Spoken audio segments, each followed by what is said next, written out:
So guys, in the last video, I went over the top 5 best solo drop spots for solo tournaments and solo ranked in this brand new competitive season. In today's video, I want to go over the top 3 best duo drops. Each of them are going to be having different amounts of players contesting them, and I think these are the 3 best drops that can work for pretty much any different team, and I'd love to go over them in this video for you guys, so make sure to stay till the end to watch them. Without delaying it anymore, let's hop right into this video.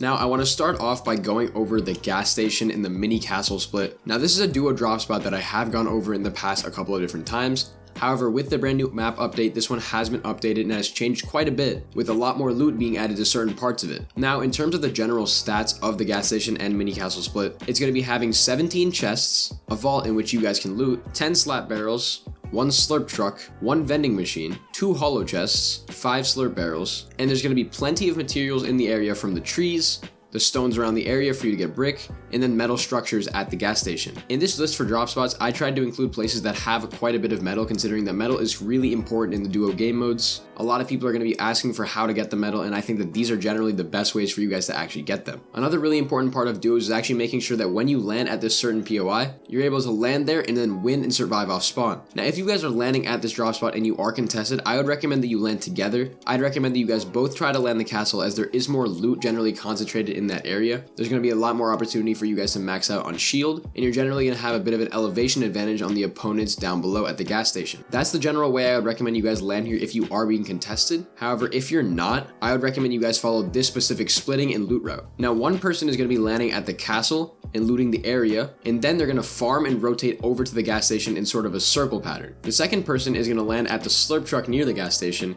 get that slurp truck to max out on their shield, and then loot. There's 2 separate parts of the gas station left to right, farm around the area in a circle until they meet up with their partner at the meetup point. You guys can see that clearly constructed on this image right here. Now, I think this is a really valuable way to actually land and loot this drop spot, simply because I think it's a really good way for you guys to maximize your materials and overall efficiency of looting. Other places take way too long to loot. Obviously, this place is quite big. There is quite a vast split in this area, so if you are uncontested, it is actually quite a bit of distance in between you two. However, it's still a valuable place to genuinely land. Overall, the gas station and the mini castle split is by far one of the best, and if you guys are looking to land somewhere that's a little bit more low-key but that still has attributes of the new biome and the old biome mixed together, this split is definitely going to be the one for you.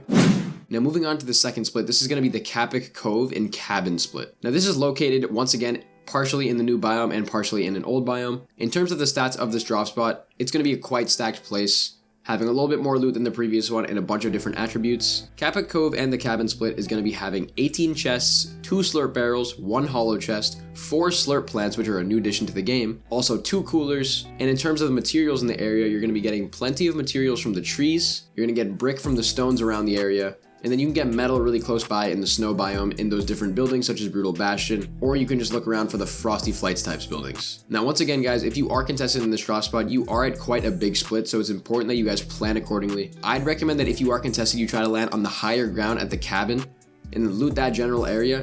Even though there is less loot, you're still going to have the height and elevation advantage, and you're also going to be able to farm a lot more mats very quickly, because the general cabin area has a lot of trees around it, and the house that you're going to be going to, that place has a good amount of brick around it as well. So you're going to be able to max out on materials and ideally get a good amount of loot from all of the different chests and floor spawns in that area. However, once again, if you are uncontested, there's a really good split that you guys should have in this drop spot. Now, one of the duo partners needs to land at the main CAPIC Cove building, and then once they land there, they need to loot around that lower ground area and generally start rotating to the meetup point. The second person is going to be landing at the cabin over the river, and then slowly make their way to the snow cabin until they're completely done looting that area, and then go to the meetup point once again. Now, I think the general benefits of this drop spot is that it kind of takes 3 biomes in the intersection of them and kind of gives you the best of all 3 of them. The snow biome is going to be primarily useful for metal. The brand new jungle biome is going to be really helpful for you guys getting a lot of the new slurp plants, a lot of the new items. And then the old savanna type biome, that's going to be really helpful for you guys getting wood. Once you guys have attained all the different features of each and every single biome,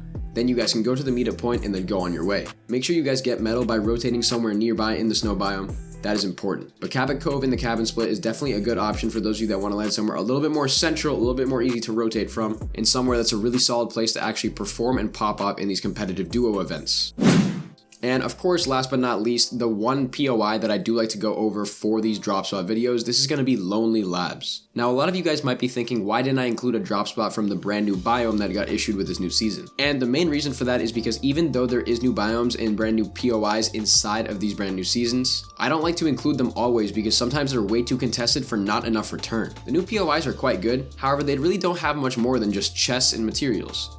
There's not too many different types of ways to get meds. There's not too many ways to get metal apart from Creaky Compound. In general, I think that the best choice for you guys is to loot an area that has all the features that you want. And for me, Lonely Labs is pretty much the ideal POI for that, with the exception of one tiny thing. That is, of course, the rotation aspect. But focusing on that later, let's try to go into the stats of Lonely Labs. Now, Lonely Labs is going to be having 25 chests. It's going to have a vending machine, 12 slurp barrels, also 3 slap barrels, 3 coolers, a capture point for you guys to capture the area, get wall hacks, get different loot. It's really helpful. And then also it's going to be having absolutely amazing amounts of materials, especially metal. This is one of the best places on the map for metal. You can get plenty of materials from the wooden buildings in the area. You guys can farm different stuff inside of the building to actually max out on wood. You can get really good amounts of brick from the darker stones near to the center of the map. As you rotate more and more in the snow biome, you're going to see these really dark stones that if you farm, they're going to give you 60, 70, 80 metal apiece. And then obviously you guys can get the metal from the structures all over. Materials are not going to be an issue for you guys if you do land at this Lonely Labs POI. What I'd recommend for you guys in terms of how to land here if you are contested, in general, I'd recommend you try to land at the building with the antenna because obviously that is the highest ground. It has a good amount of chests for you guys to actually get your loot up and also has a good amount of coolers and also materials for you guys to farm with. The floor spawns are also quite good in this building, so generally you guys are not going to be leaving here without a gun. If you are contested, I'd recommend you do that. You try to look around, see who you can see from the antenna building. If nobody's at the capture point, try to go there, capture the capture point as a team,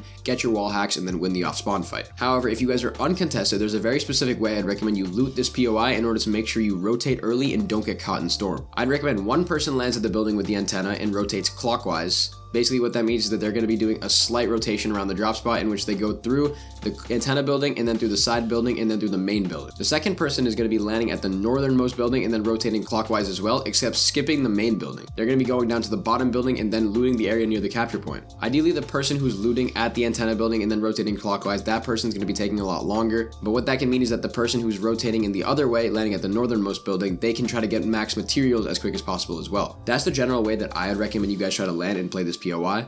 Make sure you always get the capture point because it can definitely give you a good amount of med supplies. But in general, that's the way I recommend you guys actually perform and make sure that you succeed throughout the rest of your game while landing at Lonely Labs. Lonely Labs, in my opinion, is one of the best named POIs on the map right now. A lot of people need to start landing there because they don't understand exactly how powerful it really is. But if you guys land there and you follow that guide for how to land there, you're definitely going to succeed at the POI. But guys, those are the 3 best drop spots that I would recommend for you guys from least contested to most contested. Obviously, there are definitely more drop spots. Not too many in the new biome that I would recommend for duos specifically, but obviously there's plenty outside of the new biome. I just really wanted to focus in on see what's in the new biome, what can we change. If you guys want to see other drop spots, please go ahead and watch my old drop spots videos for parts of the map that haven't changed. I think that will really help you out. But anyways, that's about it for this video, guys. Be sure to like and subscribe to the channel, and I will see you all in the next video. Bye, guys.